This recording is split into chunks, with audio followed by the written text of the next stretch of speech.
Sujo sir നമസ്കാരം. നമസ്കാരം.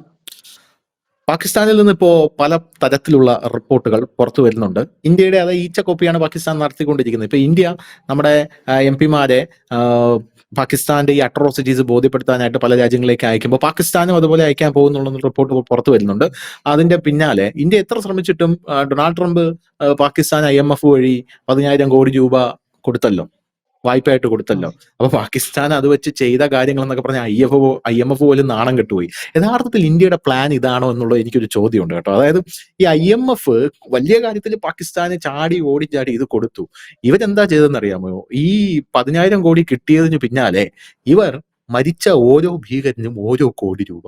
ഇവിടെ വയനാട് ഉരുൾപൊട്ടൽ ദുരന്തത്തിൽ മരിച്ച ആൾക്കാർക്ക് പോലും ആൾക്കാരെ പോലെയാണ് അവിടെ ഭീകരന്മാരെ ട്രീറ്റ് ചെയ്യുന്നത്. ഓരോ കോടി രൂപ നഷ്ടപരിഹാരം.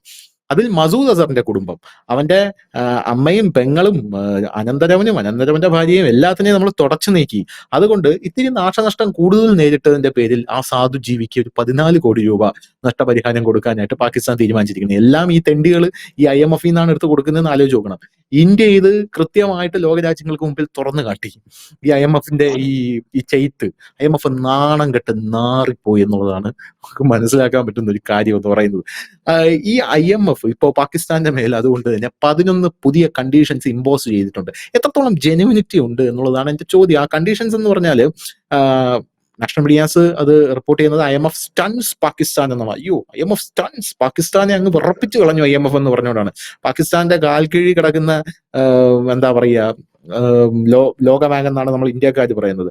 IMF orders Pakistan to impose several tax on population. ആദ്യത്തെ, any money that goes unaccounted for will not be tolerated by the IMF. നിങ്ങൾ ഏതെങ്കിലും പൈസ നിങ്ങൾ അൺഅക്കൗണ്ടഡ് ആയിട്ട് ഉപയോഗിച്ചു കഴിഞ്ഞാൽ ഞങ്ങൾ അത് ക്ഷമിക്കില്ല എന്നാണ് പറയുന്നത്. ഞങ്ങൾ വരച്ച വരെ നിർത്തും എന്നാണ് അവന്മാർ പറയുന്നത്. പക്ഷെ വര എവിടെ വരയ്ക്കണമെന്ന് പാകിസ്ഥാന്റെ കൂടെ ഇരിക്കുന്ന ഡൊണാൾഡ് ട്രംപ് തീരുമാനിക്കും എന്നുള്ളതാണ്.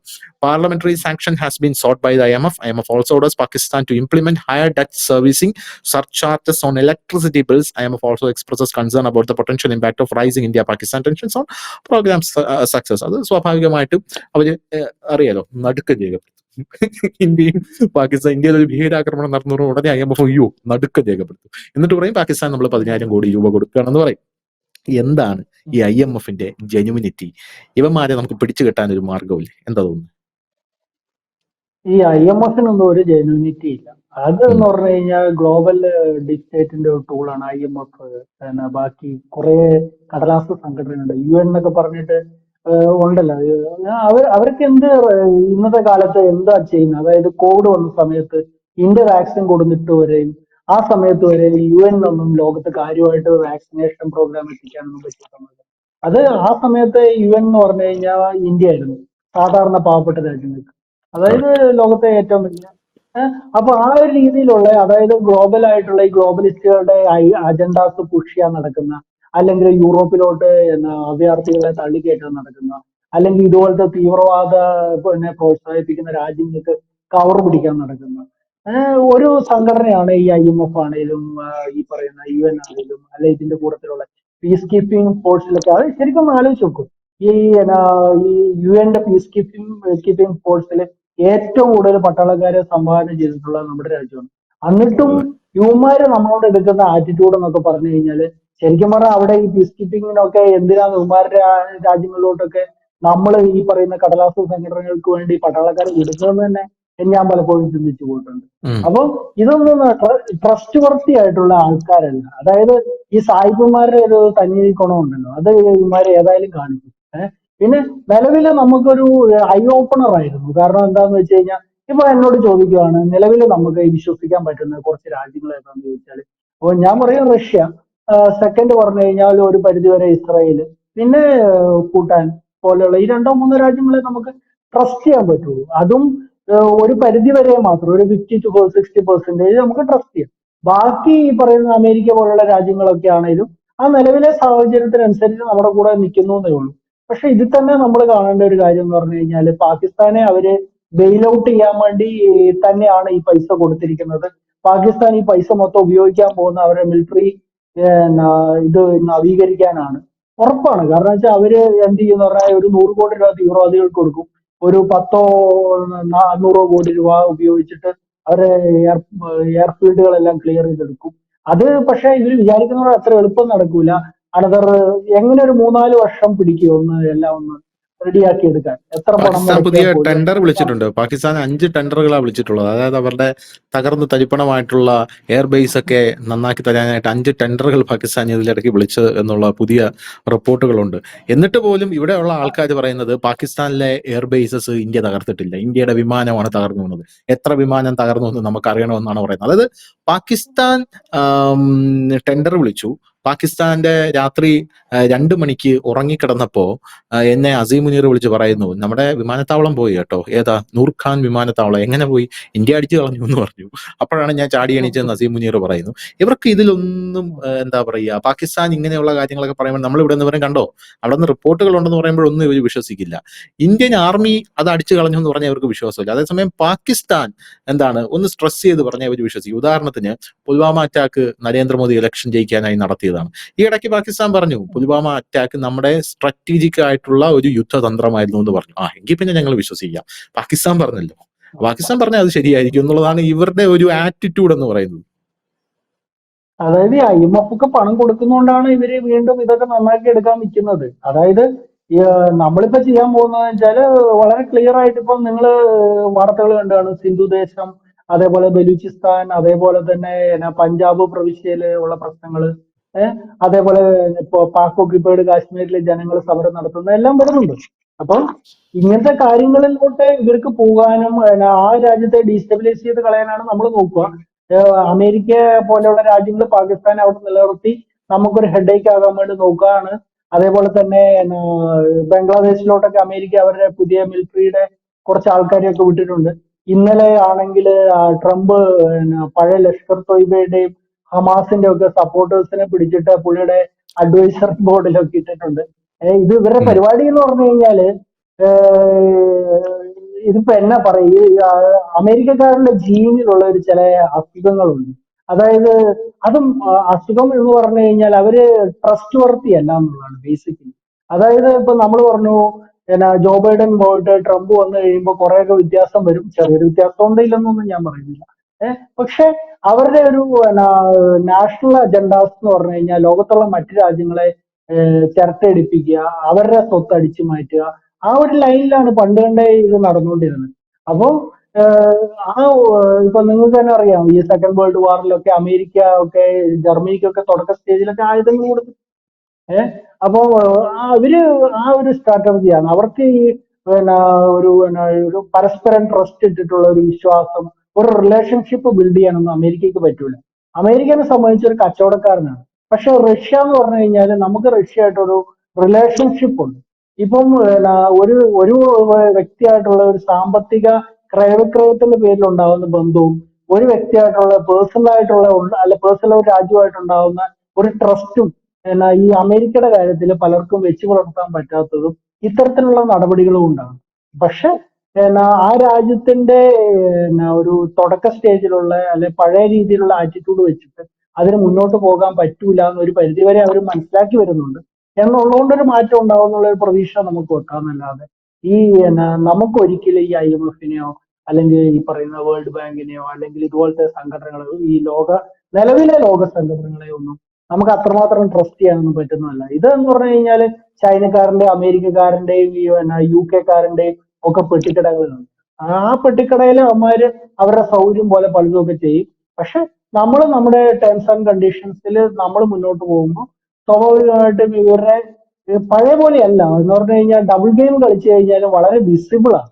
അതുകൊണ്ട് തന്നെ അവർക്ക് കുറെ ഇപ്പൊ തന്നെ ധനുഷ് പറഞ്ഞല്ലോ, ഈ അവര് ഈ നമ്മളത് അവരുടെ എന്താണ് ഈ പൈസ കൊണ്ട് പാകിസ്ഥാൻ ചെയ്യാൻ ഉദ്ദേശിക്കുന്നതെന്ന് നമ്മൾ ഓൾറെഡി പറഞ്ഞു കഴിഞ്ഞപ്പോൾ അതിനെ കൗണ്ടർ ചെയ്യാൻ വേണ്ടിയിട്ട് വേറൊരു നരേറ്റീവ് കൊണ്ടുവരാൻ വേണ്ടിയിട്ടാണ് പാകിസ്ഥാന്റെ മുകളിൽ എന്തോ വലിയ ആനക്കാര്യം ഇവരെന്തോ ഇമ്പോസ് ചെയ്തിട്ടുണ്ട്, വളരെ സ്ട്രിക്റ്റ് ആയിട്ടാണ് അവർ പണം കൊടുത്തേക്കുന്നത് എന്നൊക്കെ പറയുന്നത്. ഒന്നുമല്ല, എന്നുള്ള ഐവാഷിക എന്ന് പറയുന്നത് അതുപോലത്തെ പരിപാടി തന്നെയാണ്.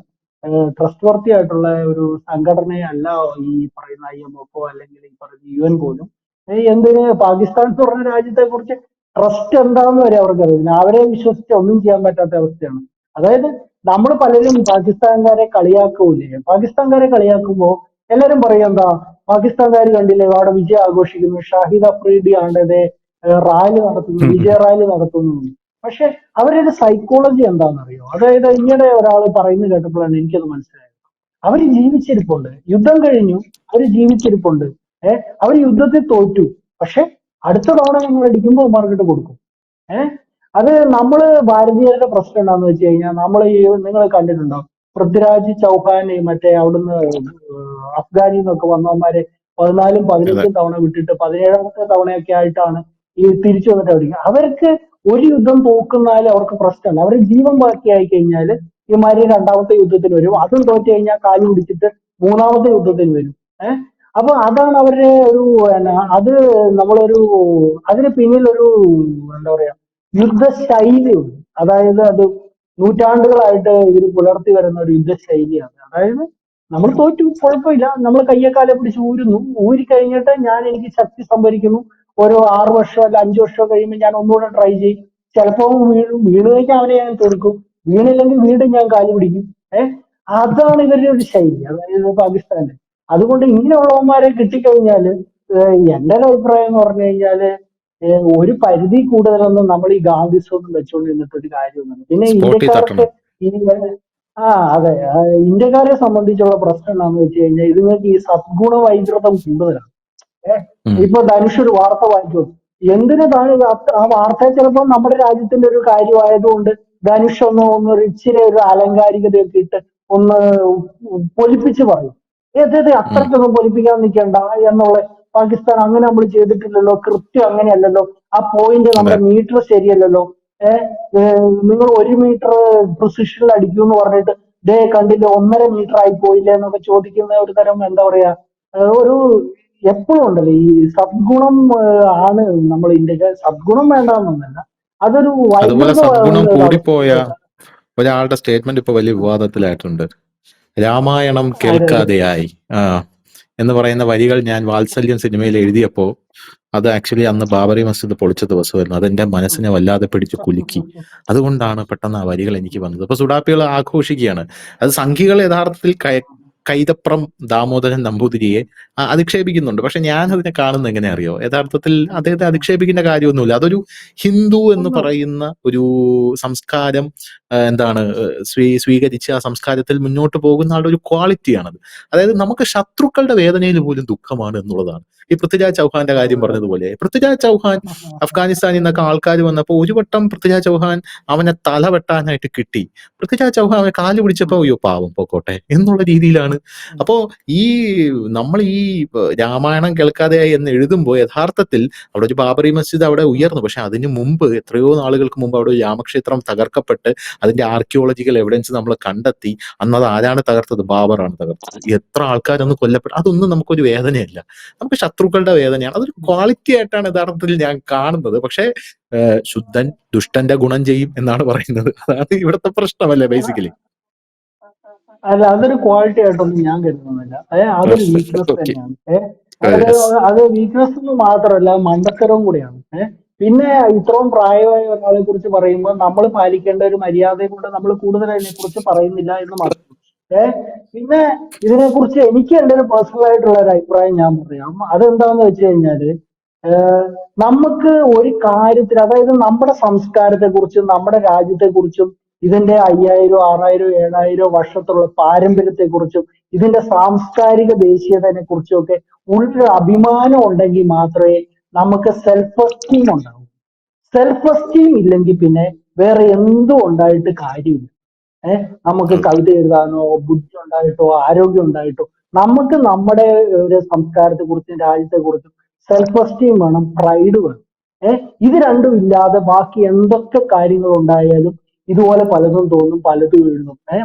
തൽക്കാലത്തേക്ക് പൊക്കി പിടിച്ചുകൊണ്ട് നടക്കാൻ പല ആൾക്കാരും കാണും. പക്ഷെ പുള്ളി ഈ പറയുന്ന ആള് ആ സമയത്ത് കാശ്മീരിലെ ഈ ഈ തീവ്രവാദികളുടെ ആക്രമണം നടന്നപ്പോ ഉണ്ടായിരുന്നെങ്കിൽ പുള്ളി നമ്പൂതിരിയാണെന്നോ അല്ലെങ്കിൽ പുള്ളി വേറെ ഏതെങ്കിലും ഒരു കാസ്റ്റിൽപ്പെട്ട ആണെന്നോ അല്ലെങ്കിൽ ഏത് രാഷ്ട്രീയം പുലർത്തുന്ന ആളെന്നോ അല്ലെ രാമായണം എഴുതാതെയായ ആളാണെന്നൊന്നും ഈ പറയുന്ന അറ്റാക്കിങ് വരുന്ന ആൾക്കാർ നോക്കൂ.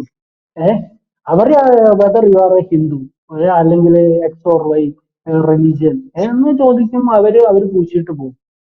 ഇവര് എന്താ പറയുന്നത് ഇതിനെയാണ് ഞാൻ സദ്ഗുണ വൈകൃതം എന്ന് പറയുന്നത്. അത് എനിക്ക് കൂടുതൽ ഞാൻ അതിനെ കുറിച്ച് കമന്റ് ചെയ്യാൻ തയ്യാറല്ല. എങ്കിലും ഞാൻ പറയാം, ഈ ആറ്റിറ്റ്യൂഡ് ഒന്നും വെച്ചിട്ട് നമുക്ക് മുന്നോട്ട് പോകാൻ പറ്റില്ല. അതൊക്കെ പള്ളയെ കളയേണ്ട കാലത്ത് പള്ളയെ കളയണം. നമ്മളോടുള്ള റെസ്പെക്റ്റും നമ്മുടെ എന്നാ ഒരു രാജ്യത്തിന്റെ നിലനിൽപ്പും വളരെ ഇമ്പോർട്ടന്റ് ആണ്.